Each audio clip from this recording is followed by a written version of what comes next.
Fala, nação empreendedora! Aqui quem vos fala sou eu mesmo, Hugo Fernandes. Talvez você não esteja reconhecendo por causa do visu. Eu que sou um camaleão, quase todo dia eu venho com um visual novo. Mas eu tava com saudade de gravar aqui, tá? Falar com vocês, trazer essa mensagem do empreendedorismo, empoderar esse movimento que transforma vidas, transforma as famílias, transforma o país.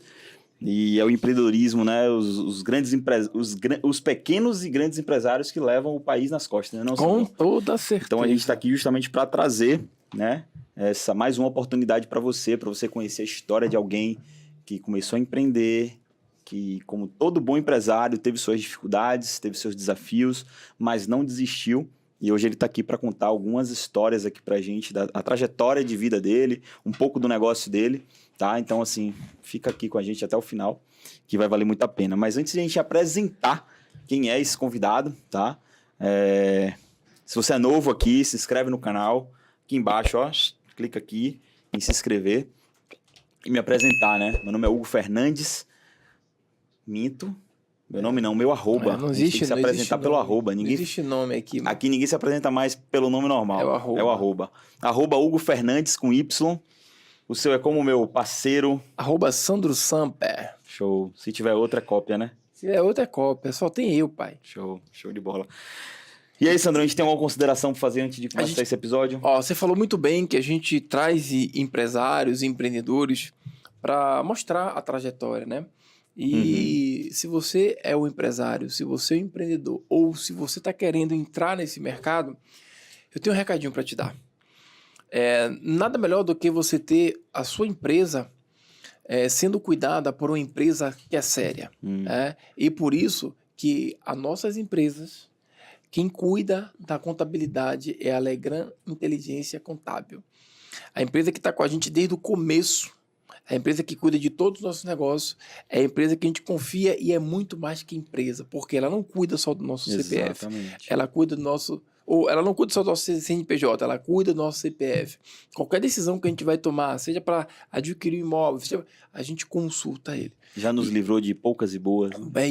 E várias vezes. E aí você deve estar pensando, pô, mas eu quero começar agora, eu sou MEI, eu não quero... Pronto, a Legrand, ele tem um núcleo especializado em microempreendedor individual. Exato. Então, se você quer estar em boas mãos, tá aqui, ó, tem um QR Code em algum lugar aqui, tem um QR Code aqui embaixo também, aponta o celular, vai lá e conversa com os caras, porque nós garantimos a Legrand. Dica de ouro, vai empreender, não vá de peito aberto. Não vá não, pai, porque é barril.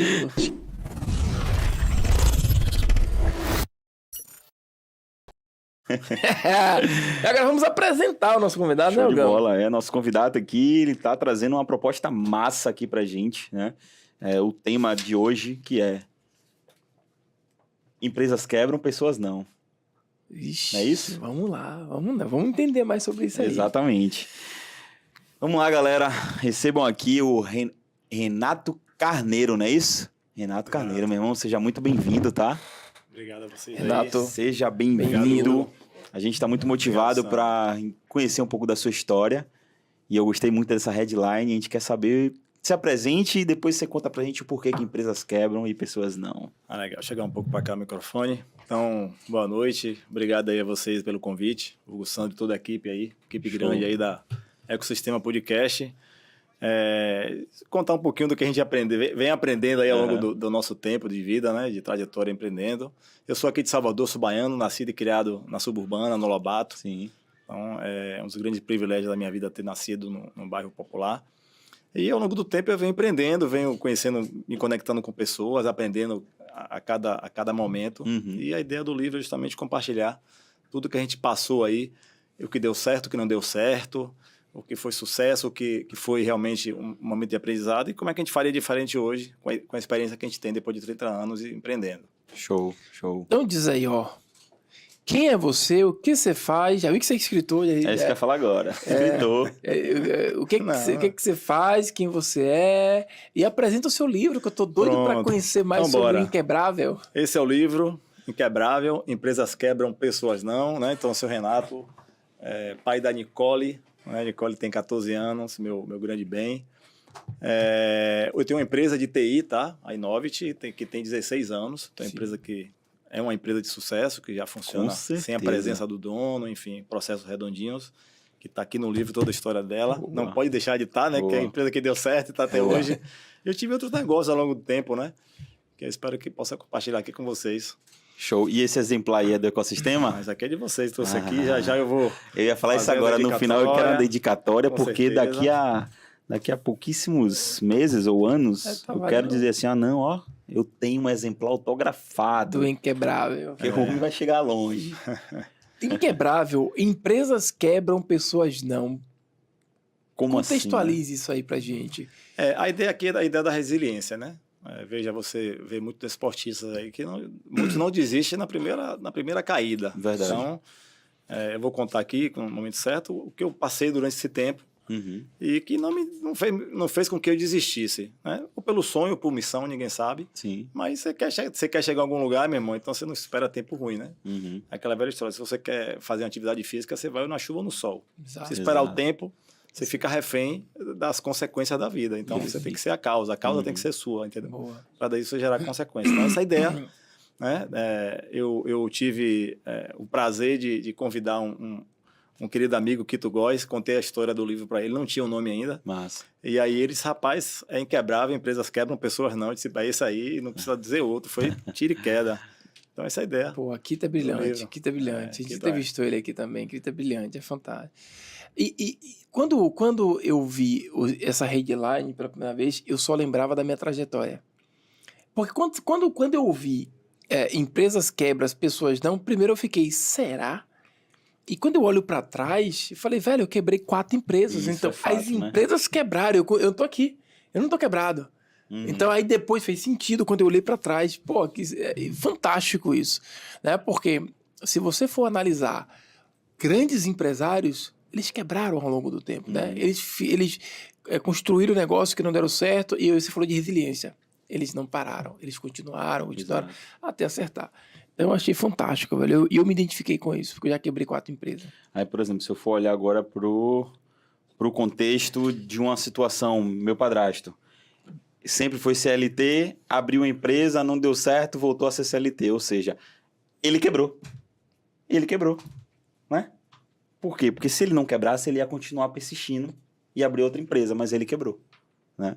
Então, essa é uma história de uma pessoa que quebrou ao invés de só a empresa, né? E aí eu queria que você contasse a sua trajetória, né? Quanto tempo que você empreende, quais foram as empresas que você Então, vamos lá, posso contar então logo primeiro a minha experiência? Certeza, à vontade. Como eu falei, eu nasci e me criei, né, na suburbana. Então, naquela época eu já queria, eu entrei no ensino médio, eu já queria começar a trabalhar, queria ganhar meu próprio dinheiro. Me incomodava ver meus pais trabalhando. Que massa. Sabia que não era sacrifício para eles, né? Eram 9, mas era o maior amor e prazer. Mas eu disse, não, eu quero ter meu dinheiro. E aí eu decidi entrar num curso técnico em vez de ir no científico. Antigamente é científico, né? Para você fazer vestibular, né? Prestar vestibular. E aí eu fiz eletrotécnica. E durante meus 3 anos aí, do primeiro ao terceiro ano, eu estudei em escola técnica. Só que, e aí eu estagiei, né? Na Petrobras, precisava de um estágio. E eu lembro que eu comprei, foi tão marcante que eu lembro que eu comprei no meu primeiro salário. Comprei um tênis rainha. Sim. Vermelho e branco, uma tirinha vermelha. Então aquilo marcou, fiquei com a nota fiscal guardada durante 1 ano. Caramba. Não servia para nada, mas tinha uma questão afetiva muito forte. E aí quando terminou o estágio, eu disse, o que é que eu vou fazer? Ainda estava estudando no último ano, terceiro ano. E aí eu vi um amigo passando na rua, vendendo pizza brotinho. Todo mundo aqui já comeu aquela pizza semi-pronta, congelada, né? Maravilha, aquela coisa muito cômoda de você chegar ali, botar no micro-ondas ou no forno. Isso. E aí eu tinha uma graninha guardada ainda, eu disse, Sérgio, você não quer me revender essa pizza mais barata para eu começar também a vender, né? Me passar e revender? Ele, tudo bem. Ele estava fabricando e vendendo. Aí eu comecei a fazer isso. Eu era uma pessoa muito tímida, tô falando de 16, 17 anos, muito tímida. Realmente era muito tímido. Me relacionava muito bem com meus amigos do futebol, do Baba, mas eu não conhecia, eu era muito tímido. E aí, depois de um tempo, e assim, eu não tinha carro, muito novo, eu pegava ônibus e ia para o Iguatemi, que era o único shopping que tinha na época, tô falando de 91, 92, né? Sim. De muito tempo atrás. E aí eu tive que quebrar essa timidez, então eu batia nas portas com 2 mochilas e oferecia minha pizza. E foi dando certo. Aí chegou uma hora que ele não estava conseguindo fabricar para ele nem para mim. porque é um processo artesanal. Sim, sim. Aí eu fui um belo dia na casa dele pegar a pizza e vi a porta um pouco aberta e vi que o processo era artesanal mesmo. Ele botava as pizzas na mesa e disse, pô, é muito fácil. Eu também E aí faço. eu disse, velho, eu vou fazer. Falei com ele, disse, não, tudo bem, você tá certo, eu não consigo lhe entregar. E aí busquei fornecedores. E eu chegou um momento que eu tive que eu até tomei uma decisão acertada, né? Talvez tenha sido meu anjo da guarda que ensinava por esse caminho, que eu estava na decisão se eu compraria a massa da pizza pronta ou se eu fabricava. E eu estava precisando pegar um empréstimo na época para comprar um forno industrial. Imagine só eu começar um negócio com aquela dívida, né? Ia ser realmente, eu ia quebrar antes de começar a vender, eu não tenho dúvida. E aí eu tomei a decisão certa e tudo eu terceirizei. O queijo eu comprava, ralava e comprei muito material de primeira. Então, naquela época, eu já tinha uma noção do que é valor. Entendi. Então, minha pizza Qualidade. era uma das pizzas mais caras do mercado, mas era a melhor pizza. Eu não comprava nada de segunda, tudo de primeira. Meu molho eu ia na época na Macro, comprava molho pronto. Então, eu já tinha uma noção de custo e eu comecei a vender as pizzas. A melhor massa de Salvador, eu pegava aqui numa delicatessen famosa. Então, minha pizza era... Eu me recordo que o primeiro preço que ela teve, saiu o kit com 10 pizzas por R$12, R$1,20. A pizza custava 60 centavos para mim. Então, fazendo uma conta grosseira, 100% de lucro aí. Né?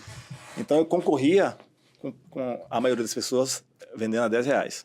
Então, começou super bem. Aí, eu estagiei aonde? Em Madre Deus, na Petrobras. Então, tinha uma relação lá com as pessoas. Vou vender na Petrobras. Pegava um ônibus, ia para Candeias. Né? E aí lá, eu concorria com o segurança, com o cara da segurança, ou seja... Como eu fiz muito contato lá, o pessoal me chamava de carneiro, então o pessoal gostava muito de mim, aí tinha um pessoal que ia lá, me pegava, eu cheguei, aí o pessoal me pegava e entrava com ele, para poder não apanhar.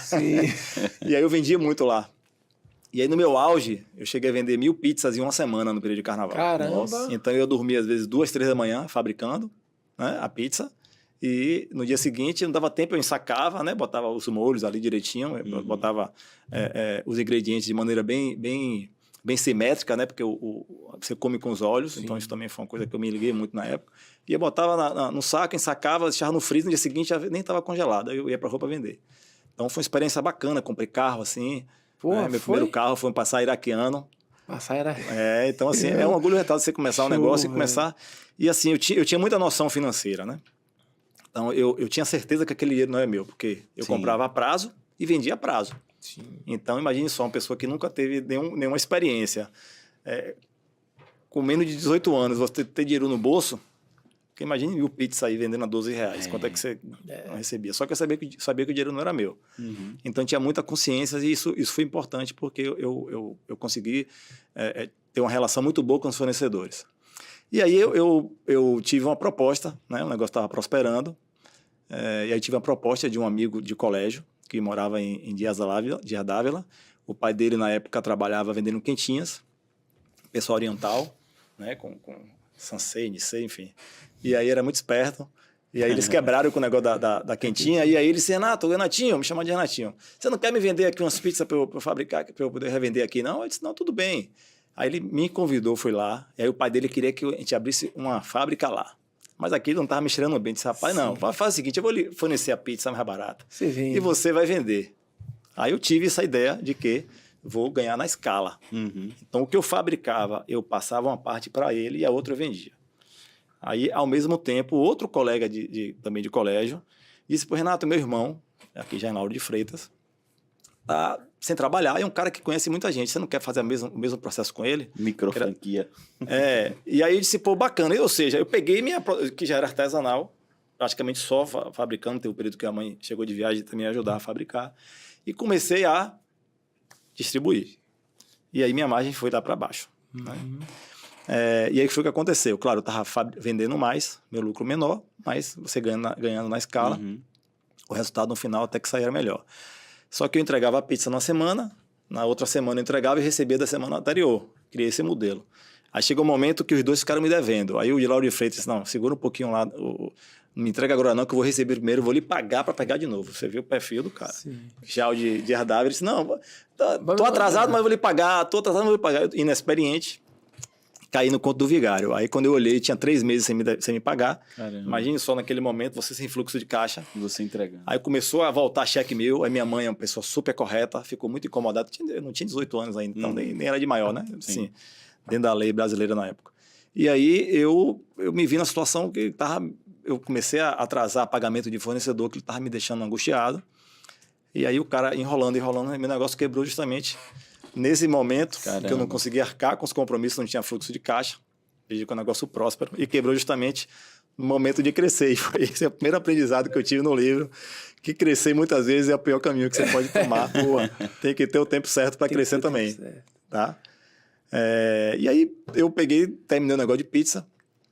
E aí aqui eu posso tocar o barco, né? Pode, começar a contar. Vai embora. E aí quando eu terminei o negócio de pizza, eu decidi começar a trabalhar. Uhum. Aí eu fui contratado por uma pessoa para poder fazer um trabalho informal como digitador. Como eu gostava de informática, disse, pô, tudo certo, vou aprender a digitar. E naquela época, você está falando de computador com tela de tubo verde. Vocês não pegaram isso, que o teclado você batia ali, ó, eu via zoada. Tô por fora. E aí eu comecei a fazer um trabalho de digitador. Eu fazia a digitação de um sistema contábil. Sim. Só que eu disse, pô, eu preciso aprender, a única coisa que eu preciso saber é digitar. Né? Ter atenção com os dados e do papel e jogar no computador. Aí eu pedi a chave da empresa para o dono, para começar a ir lá dia de sábado e domingo, porque eu queria aprender a digitar. Então eu pegava os textos sozinho então eu comecei a ter muita habilidade digitando. E aí meu serviço terminava 10 dias antes do mês. Então esses 10 dias que sobravam eu estudava. Aí a primeira oportunidade que teve, eu fui trabalhar nessa empresa. Tá? E aí eu trabalhando nessa empresa, entrei como um suporte técnico, tá? de informática e fiz carreira nessa empresa durante 12 anos. Logo com os 2 primeiros anos dessa empresa, um amigo de rua, ele chegou a ser o maior vendedor da Sharp. Não sei se vocês conhecem, eu vou falar na Sharp, a né? TV, né? Sharp era TV e tal. Eu tive TV, Pronto. Ele era vendedor da Sharp, então ele vendia super bem, chegou a ser o premiado como o melhor do Brasil. E aí convidaram ele, a Prosdóximo, outra empresa também que fechou, também convidou ele para abrir uma franquia. Como a gente tinha muita amizade, eu sempre gostei de ter amizade com pessoas mais velhas, ele já era uma pessoa que devia ter uns 10 anos mais velho que eu. Ele pegou e disse, olha, vamos abrir uma empresa, uma representação da Prosdóximo. Eu disse, pô, beleza, mas eu não tenho muito tempo, eu estou aqui trabalhando, a graninha que eu tenho ajuda a abrir a empresa. Uhum. A gente foi no Sebrae, foi um aprendizado incrível. Eu digo a você que o Sebrae hoje, para o microempreendedor e para o empreendedor, é o maior rede de apoio que existe no Brasil. Verdade. Tá? Eu sou fã do Sebrae até hoje. Tem muito recurso no Sebrae que os empreendedores não sabem. Tá? Então, recomendo que cada um aqui vá lá, procure o Sebrae, que eles vão dar muito apoio. Então, o Sebrae me ajudou muito. Então, para mim, foi uma experiência legal, porque eu tive os caminhos traçados, mas estou falando isso há 30 anos atrás. Né? Hoje você vai no Google, você abre a empresa pelo Google, pela internet. E aí eu fui na Juseb, então tive uma experiência boa, entendeu? Que é junta comercial, que é CNPJ. E aí a empresa naquela época demorava um mês para abrir. Assim que a empresa abriu, a Prosdóximo pediu concordata. Aí chegou e disse, cara, CNPJ na mão, fazer o quê? Aí disse, cara, vamos botar alguma coisa aí para dentro. Aquela velha história, vai desistir, começou, a gente ia para praia, começou a chover, vamos fazer outra coisa, né?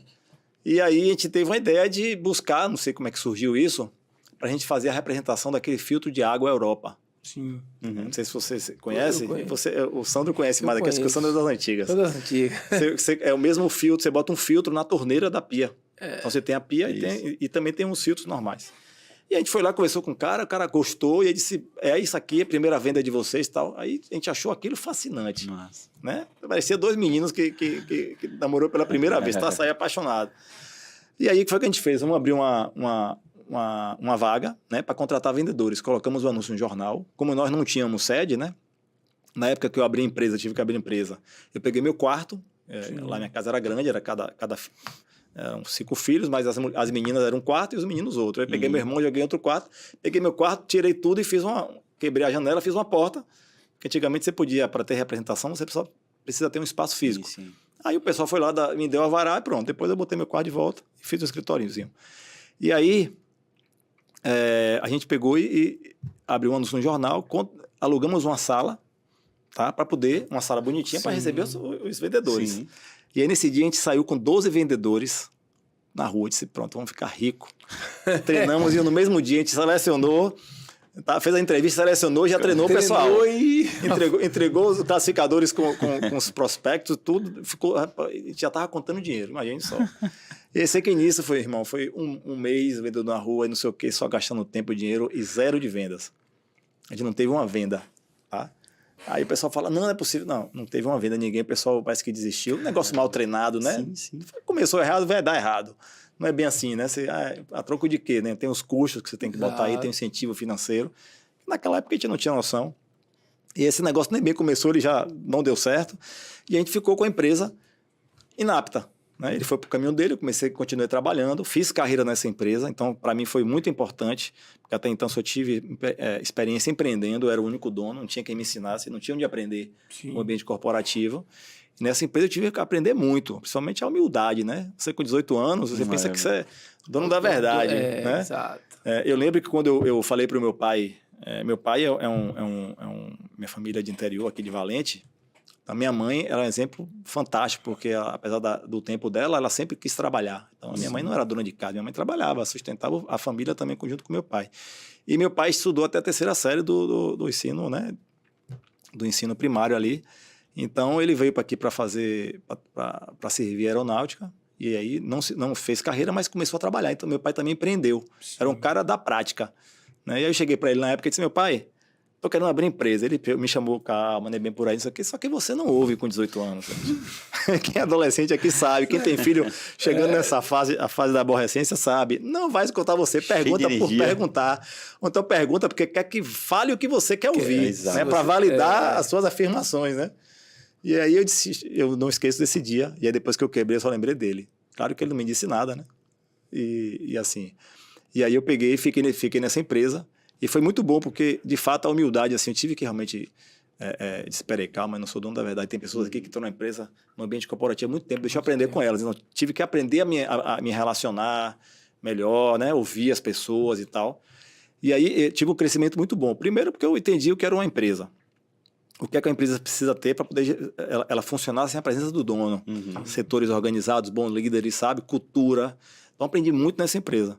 E, assim, relacionamento com o cliente, porque eu comecei dando suporte na empresa, depois eu virei gerente de TI. Sim. Então, eu cuidava da rede da empresa e tinha também uma equipe que a gente plantava sistema, na época era uma empresa de software, uma software house, que tinha sistema financeiro, etc. A gente atendia clientes e eu que me relacionava com esse cliente para implantar, para botar minha equipe para atender. Então, eu tive também que lidar com essa habilidade. Você, né? Comunicava com as duas pontas. Com as duas pontas. Então, para mim, foi um aprendizado extraordinário. Uhum.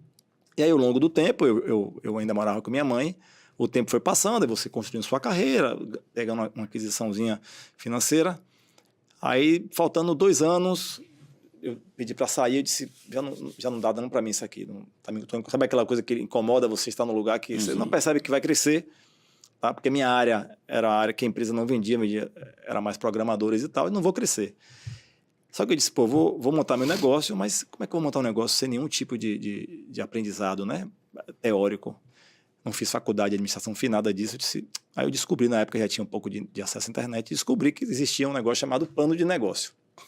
Aí eu fui na internet, comprei um livro chamado O Segredo de Luiza.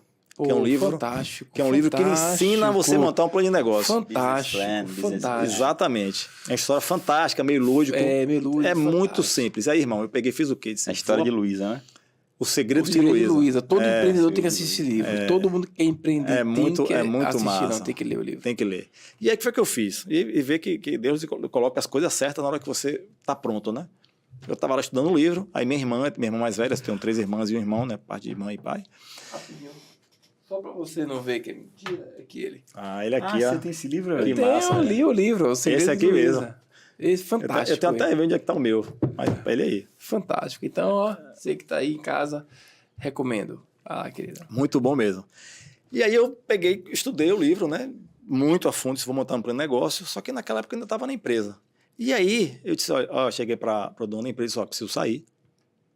Contrate uma pessoa que eu vou passar o conhecimento, mas eu vou sair para poder montar meu negócio. E aí, antes de eu sair da empresa, minha irmã, que morava em Feira de Santana, trabalhava na VASP. Eu estou botando aqui já 3 nomes de empresas que já é quebrado. Aí eu peguei. Era muito fácil quebrar a empresa antigamente, né? Enfim, de dias atuais também. E aí ela veio para aqui, para Salvador. Minha irmã sempre trabalhou muito tempo na área de turismo e ela é uma exímia vendedora, tinha muito relacionamento. E eu disse, olha só, eu ia montar uma empresa de TI logo, né? Sim.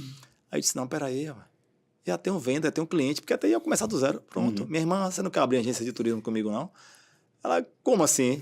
É assim, calma, eu vou abrir a empresa, já sei de tudo aqui, ó. Segredo de Luiz, assim, montar para o negócio. Expliquei ela, bora. Aí eu fui, chamei, eu sempre fui um cara de ideias, e aquela ideia eu tenho que botar no papel. Aí eu convidei um amigo, o Anderson Tribal, que é um cara que desenha super bem. Dei a ele a ideia idealizei o nome da empresa, que era V7.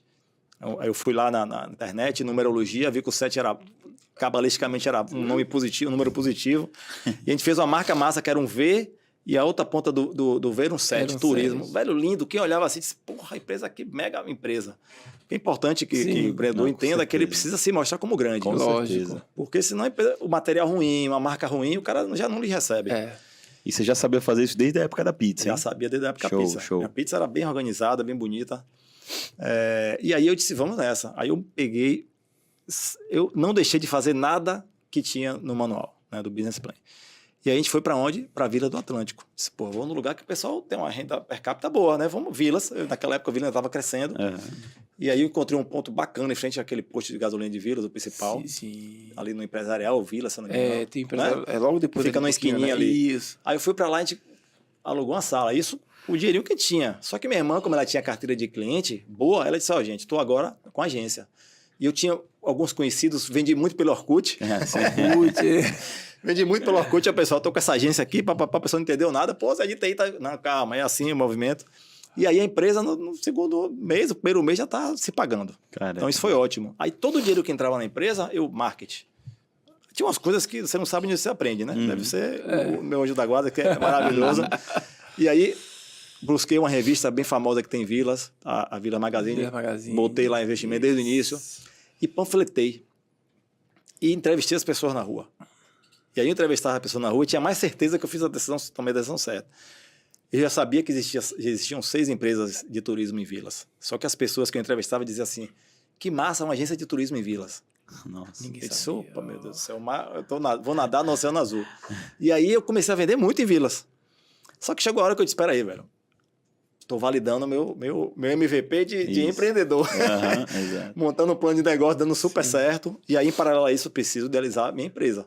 Então, eu fiquei esse primeiro ano também com a agência de turismo e também vendo o que é que eu ia vender de TI, né? E a empresa que eu trabalhei me convidou também para poder fazer um serviço para ela. Então, de certa forma, eu comecei a ter também uma renda fixa. Então, eu hoje, naquele ano, foi 2007, eu fiz auditoria de segurança de 5 empresas grandes aqui em Salvador. Fui responsável técnico da Coelba, da Prodeb, da Insinuante e da Veracel Celulose, que fica lá em Porto Seguro, que tem 5 mil. Então, assim, foram 4 projetaços, assim, de muita responsabilidade, e eu tinha uma grana guardada, pelo menos para eu poder me sustentar.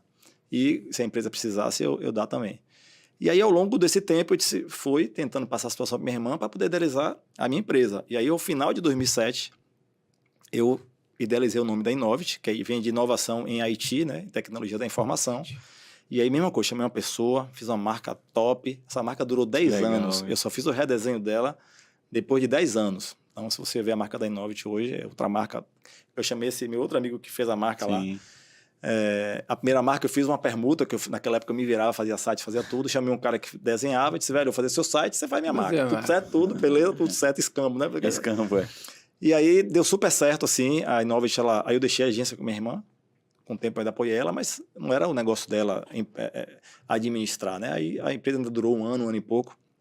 E aí eu comecei a Innovit. A Innovit começou exatamente em março. Eu reativei aquela empresa que eu abri. Então, a Innovit no CNPJ lá é desde 95, mas ela tem 16 anos, porque eu reativei em 2008.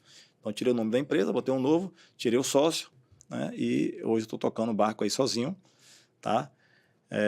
E a Innovit começou com muitas empresas, né? Sem cliente, mas com muita vontade, né? Então, o dinheiro da minha rescisão, eu comprei um bom notebook, então eu fiquei durante um tempo, então eu atendia.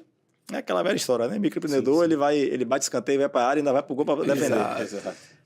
E aí, o primeiro ano da empresa, eu não esqueço, foram 6 clientes que a gente captou, e no primeiro ano eu já contratei a primeira pessoa. Meu primeiro colaborador foi meu irmão, né? É meu irmão ainda, mas na época ele tinha pouco tempo começando a trabalhar com TI. E a gente teve 6 clientes, tá? No nosso primeiro ano. Posso falar o nome daqui? Pode, deixa. Meu primeiro cliente foi a copiadora universitária. Eu fiz uma proposta para eles. Eu conheço, eu tenho relação com o dono, né? Que é lá... Existe ainda? Existe. Existe. Tem mais de 30 anos. E aí eles aceitaram o meu modelo de negócio na época, comecei de uma maneira, depois eu mudei e tal. Deram uma grande oportunidade, sou muito grato até hoje. E aí depois eu fui tendo outros clientes, fui muito para a área de saúde. Então a ortopédia é meu cliente, fui para a advocacia Melo Novaes. E aí, no primeiro ano, a gente terminou o ano com 6 clientes. Tá? Que legal. Isso de março até dezembro, né? Primeiro em março, e depois eu tive o segundo, acho que lá para maio, né? Maturar, eu estava sozinho.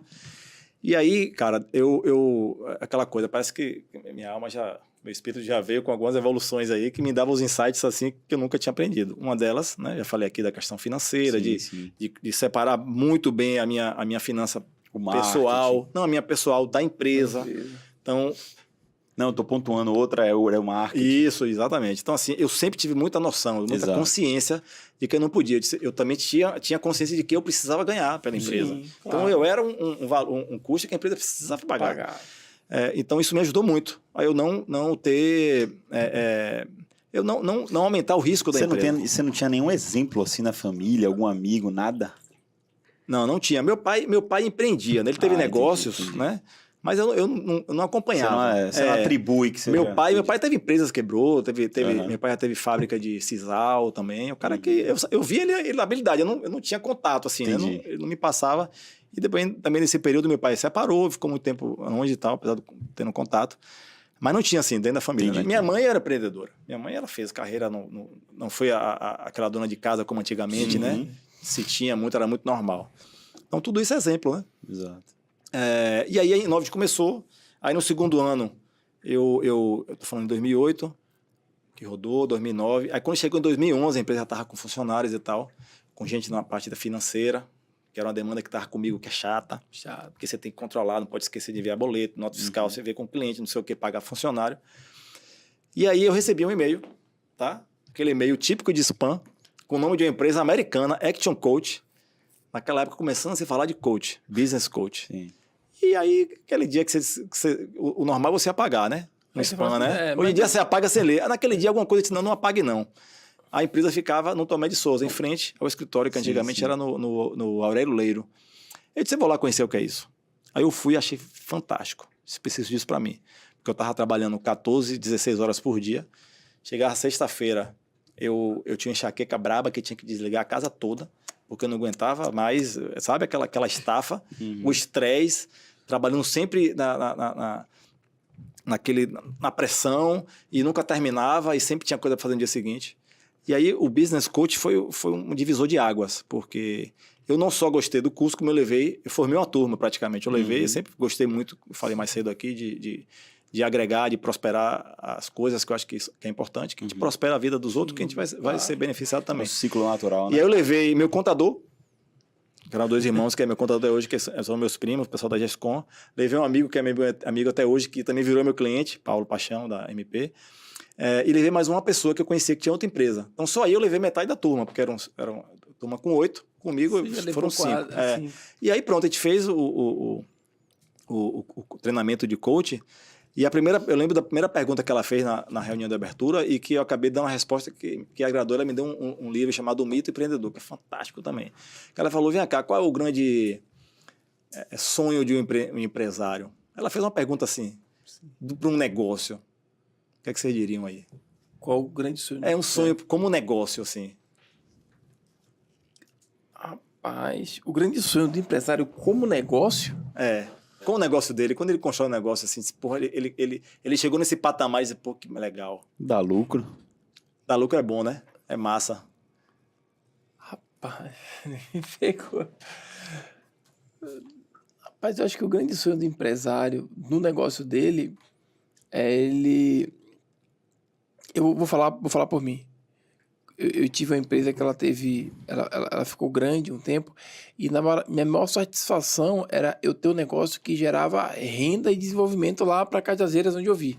Massa. Então isso para mim me realizava. Tanto que chegou um momento que a minha margem de lucro era muito pequena, mas eu estava satisfeito porque eu estava gerando muito emprego, muita riqueza, direto, né? e direto. Transformação indireto. do próximo ali. Então né? isso me preenchia. Isso preenche, mas vai ter eu vou dizer uma coisa aqui que você vai dizer, pô, verdade, que é fazer a empresa trabalhar sem a nossa presença. Não, aí é tudo. Entende? Porque até então Uma eu era empresa refém. independente. Eu Você era era refém da refém. empresa. Porque o empresário que trabalha dessa maneira, ele não se vê nem tirando férias. Não, exato. E aí a gente fez umas práticas bacanas, você que tem esse trabalho de imersão, Uhum. tira um dia de tarde e Caramba. vá pro cinema com qualquer pessoa. Pega sua filha, vá pro cinema, você merece fazer isso. Sim. Ah, mas os clientes vão ter que esperar. Não que você vai deixar de atender, mas você vai ter que Sim. criar um processo na empresa para poder funcionar sem você. Uhum. Então, o meu grande desafio no início do curso, e assim, quem já fez terapia sabe, né? Você começa a terapia, você sai para pirar. Porque você começa a fazer muitas reflexões. E com o trabalho de coach é a mesma coisa. Falar aqui o nome de minha coach, que é Magda Beck. Eu também tive uma sorte de pegar uma pessoa fantástica, que veio de TI, de projeto, foi executiva do Bradesco. Então, ela tinha uma bagagem executiva muito grande. E depois Agregou aprendeu bastante, né? a parte de coach. Então, ela foi praticamente uma mentora, né? Não foi Sim. só uma coach. Então, essa minha etapa com o trabalho de coach foi extraordinário, porque eu comecei a enxergar coisas na empresa que eu achava que eu tinha que mexer, e na verdade não tinha que mexer, eu tinha que mexer em outra área. E aí, uma das coisas que eu levo para minha vida e dou dica para todo mundo é, primeiro, você separar o urgente do importante. Exato. Exatamente. O empresário, ele sempre está No urgente. tempo Sempre todo. tá no urgente. E aí, se você não... Muitas vezes você perde um tempo no importante, que vai eliminar um bocado de urgente. É. E às vezes deixa o E você urgente, procrastina. deixa o importante virar urgente. Pois é. E aí, era um dever diário. Dever diário. Então, quando vinha uma coisa para mim, opa, sabe aquela coisa do anjinho? Opa, Sim, calma, antes de peraí. fazer, é urgente, é importante. E aí chega uma hora que eu disse, pronto, é aquela velha história de você sair da casa de máquina e ficar na mesa de operação. Isso. Esses dias eu aprendi uma coisa bacana com um amigo, o Rodrigo Fernandes, que ele fez, Renato, você sabe por quê? O avião tem aquele painel gigante, cheio de indicador, e a janelinha curtinha, né? Sim, sim. Percebeu que é bem desproporcional? É mesmo. Ele falou, vem cá, um cara que está lá a não sei quantos mil pés, adianta o que ele Tem ver o o que quê? está na frente? É. Ele precisa ter indicador, Exato. para Exato. ele saber para onde Você tem ir. informação ali para ele. Ou seja, se ele podia ter ali uma tela gigante na frente dele, um vidro gigante e poucos indicadores, Ele vai ver o quê? adianta. a vida dele Exato. tá ali naqueles indicadores, então ele precisa aprender a gerenciar. E o empresário precisa aprender a gerenciar. Né? É aquela velha frase que o que não é gerenciado, o que não é medido não é gerenciado. Uhum. E aí a gente aprende muito isso. Por quê? Porque a operação é massa, você precisa meter a mão na massa, precisa vender para a rua, mas sim, e aí como é que esse dinheiro está sendo gerido? Está tendo lucro, não está? Está tendo prejuízo aonde? E aí me ajudou bastante. Eu digo a você que a Innovit, ela deu um pulo depois disso. Primeiro que eu comecei a ter mais visão gerencial. Até então não tinha, apesar de gerenciar, porque eu fazia tudo. Em 2011, no final de 2011, aí a gente sempre teve uma pegada de inovar, de ser o diferente. Não ser diferente para uma questão de prática, assim, porque tem que fazer diferente. Não, porque a gente achava que tinha que entregar coisas novas, né? De inovação, de novos valores para os clientes. E aí, a gente está acostumado a fazer o quê? Final de ano? Dar um vinho, dar um brinde, né? Exato. Aí, se for fazer uma coisa diferente. Aquilo me impactou tanto que eu preciso impactar outras pessoas. Aí, chamei minha coach, você vai dar uma palestra para meus clientes, vou dar um evento para eles. Aí, levei, chamei meus clientes, é de arrepiar isso. Eu tenho as fotos até hoje. Aí, a gente fez ali no hotel, na CM, na Manuel Dias, um hotel que tem uma vista assim, legal, foi no terraço. E aí eu contratei, fiz um coffee break e tal, a gente passou amanhã. Eu tirei 50 executivos, gerentes e donos de empresa do seu negócio no dia de semana. E que também o tema era foda. Eu botei, se você domina a sua empresa, a empresa domina você. Uma coisa assim. Aí o cara ficou logo maluco, assim. Esse velho você vai ter que ir lá, né? Deixa eu saber se eu domino minha empresa ou se ela me domina. E aí, Sandro, Hugo, a satisfação que eu tive, porra, que dever cumprido. Durante semanas eu recebi ainda ligações das pessoas dizendo, Renato, obrigado por isso. Caramba, sabe aquele trabalho de você fazer uma reflexão, voltar no seu mundo. E o cara dizer, meu Deus do céu, eu achando que eu tinha uma empresa de sucesso, mas estou aqui, dentro da empresa aqui, parecendo um maluco, não tenho vida social, familiar, sabe? Sim. Então isso me ajudou muito a empresa e recomendo que as pessoas já tenham esse direcionamento. Claro, você está começando um negócio, você precisa fazer tudo. Exato. Mas depois, com o tempo, você precisa tirar um pouco o seu pensamento no lucro, no grande lucro, para você ter o quê? Equipe. Tá? Então, assim, a Innovit, ela sempre teve esse viés de gestão, tá? E a gente recebeu um prêmio então, eu sempre fui... Lá é Casa de Ferreiro Espeto de Ferro. Tá? A gente trabalha com prestação de serviço de TI. Então, a gente usa muito tecnologia. Então, processo, né? Então, inovação, pessoas, né? Então, uma coisa que a gente nunca deixa de fazer, capacitação.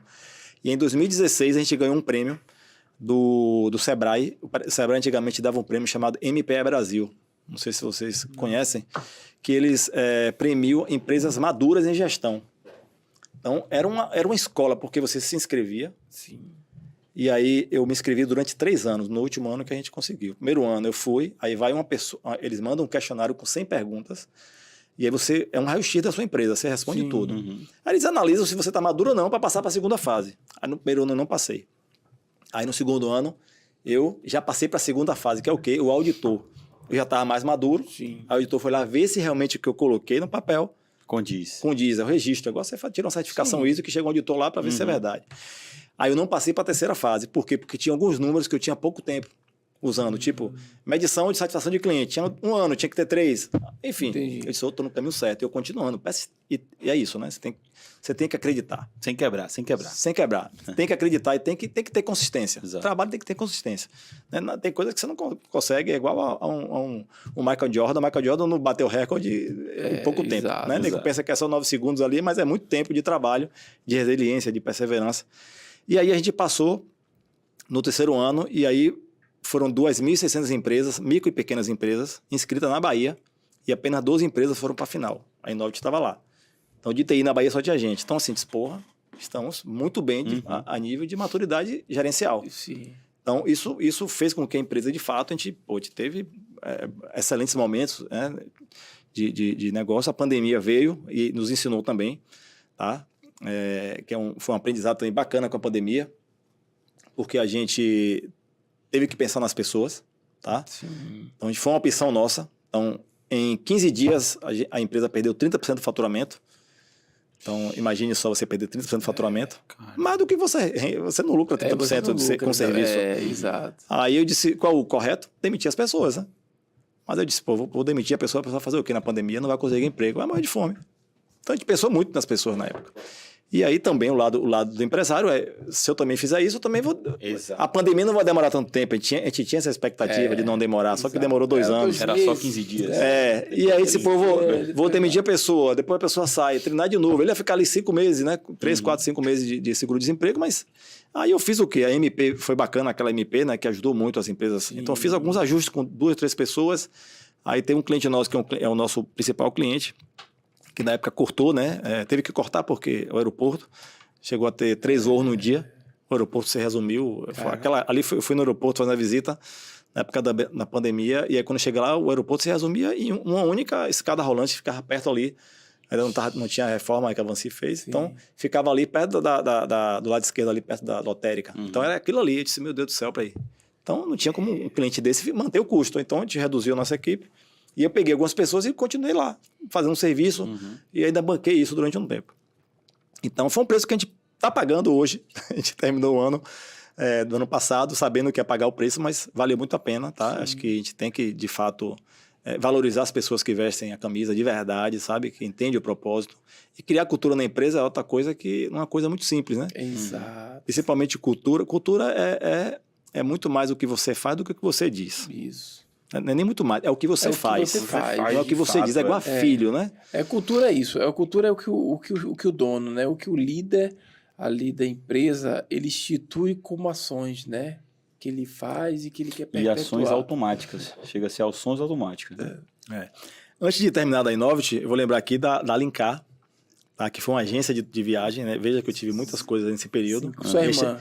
Não, ali foi a V7 de turismo. Ah, de turismo. Com os 8 anos de empresa... Tu teve quantas empresas aqui que mal lhe pergunte? 4.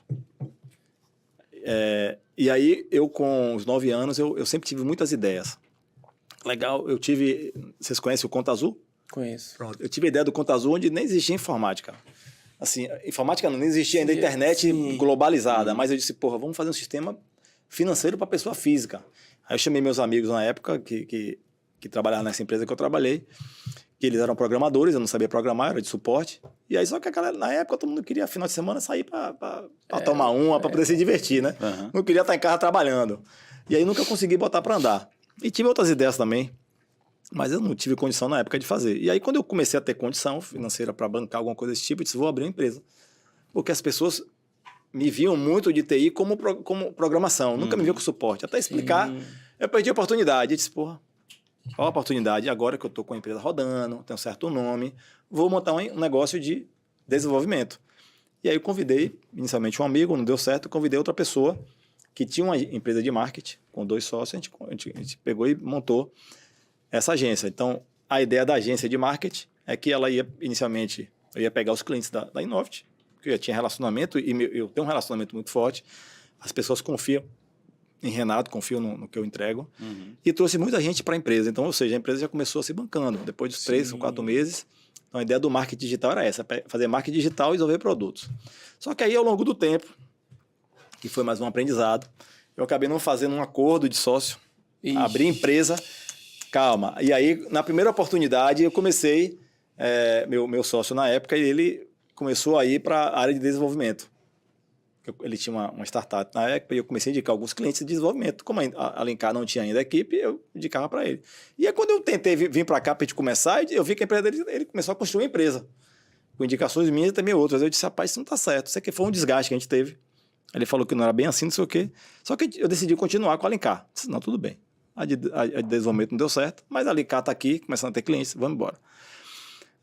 E aí ele cuidava da parte operacional e eu ficava na parte administrativa, financeira e comercial, né? Aí a parte financeira e administrativa a gente colocou uma pessoa para poder ajudar e a parte comercial é o que levava. E aí durante um tempo a Alencar veio dessa maneira, só que eu comecei a gente começou a perder cliente, porque operação. Aí ele começou a se dedicar mais com a outra empresa dele. Aí já não estava mais lidando. Eu também dedicando mais a Innovit, dando pouca atenção. Aí chegou a hora que eu disse, velho, ou a gente fecha a empresa, Filho sem ou a gente dono, contrata um CEO. filho sem pai. Pronto, contrata um CEO para poder tomar conta. Não existe empresa que rode sem a presença de um dono. Pode ser um líder, um gestor que você dê participação, mas tem que ter alguém lá focada. Inclusive, eu tenho, também vou falar um pouco da minha experiência com startup, né, que eu também conto aqui. Eu sou investidor e também tive startup. Nenhum investidor investe numa startup que não tem um dono dentro da operação. Sim, tá? Por quê? Porque tem que estar ali. E aí a gente decidiu contratar uma pessoa, trouxe uma pessoa de mercado, experiente, e aí começou a dar uma organizada. E aí nesse meio tempo aí, já com 4 anos de empresa, entrou um cliente, e esse cliente tinha relação com o meu sócio, e aí ele trouxe 10 contas de uma vez assim, e a gente fez uma proposta para ele virar sócio. Ele tinha muito relacionamento, esse cara vai trazer mais gente. Então, na pandemia, a gente chegou a ter 19 pessoas na empresa. Então, cresceu um bocado na pandemia. E começamos a entregar o que a gente não fazia, que era tráfego. Então, a gente começou a contratar gente fera aí para fazer tráfego. Só que nosso acordo era 1 ano, mas aí não teve o quê? O tal do acordo de sócio. Acordo de sócio. Né? Aquela coisa que você acaba confiando, está envolvido em outras coisas, está envolvido na Innovit, está envolvido também no associativismo, enfim. Aí deixei o filho lá sozinho. E aí o filho saiu de casa e você, puta que merda, não dei atenção. Caramba. E aí o cara disse em 6 meses, planejamento direitinho, começando a rodar, ele, não quero mais. E vou tirar as contas daqui dos clientes. Porra, a conta que pagava a galera. Caramba. Aí eu disse, velho, você precisa me dar 2 meses aí, pelo menos, para poder te desfazer da equipe que está aqui. Botar o pessoal no mercado, eu tinha essa responsabilidade. Então a gente pegou, fiz esse trabalho de buscar meus clientes, e meus clientes também precisam botar outras empresas para poder tomar em conta, e busquei outras agências. E aí cheguei para o cliente, expliquei a situação, vamos fechar a empresa, por isso, isso e isso. E aí você tem 2 opções, ou contrata a equipe que está saindo, mas que vai ser freela, a gente faz isso, ou contrata outra agência. Tem esses 2 nomes aqui que você pode, que a gente já conversou. E foi assim que a gente fez. Então, dessa agência, sempre falar que não teve prejuízo, a gente pegou uma graninha na época no Pronamp, ainda bem que foi pouca coisa, a gente está acabando de pagar, depois de 2 anos. Então, foi um prejuízozinho, claro, e o aprendizado. Veja, eu conto coisas aqui, mas eu acabei cometendo falhas que eu cometi lá atrás, né? Sim. E claro que teve uma coisa nova, que é a questão societária, né? Que eu não tinha tido experiência até então, né? Como eu falei a vocês aqui, fora a primeira empresa que eu abri quando eu me emancipei, mas não teve resultado, então não tive uma experiência ruim com o sócio. Mas enfim, voltando para a Innovit. Então a Innovit ela é uma empresa que hoje ela roda sem a presença de Renato. O Renato consegue tirar férias, né? Não de 30 dias, que é difícil, mas consegue ficar uma semana fora, consegue usar o tempo dele para outras coisas, tá? Mas o Renato hoje é um cara que está, de fato, dedicado, né, exclusivamente à Innovit, tá? Principalmente na área comercial, porque a empresa tem que vender o tempo todo, tem que ir para a rua, tem que bater na porta. Tá? E também, ao longo desse tempo, uma experiência que eu posso contar aqui foi minha experiência com startup. Eu também tive experiência sendo dono de startup. Teve uma mesma, que essa que eu gosto de contar, que a gente ficou 2 anos com o negócio, mas era muito sócio. A gente já estava com o aplicativo funcionando, Caramba. mas não conseguiu botar na rua. Era muito Era de sócio.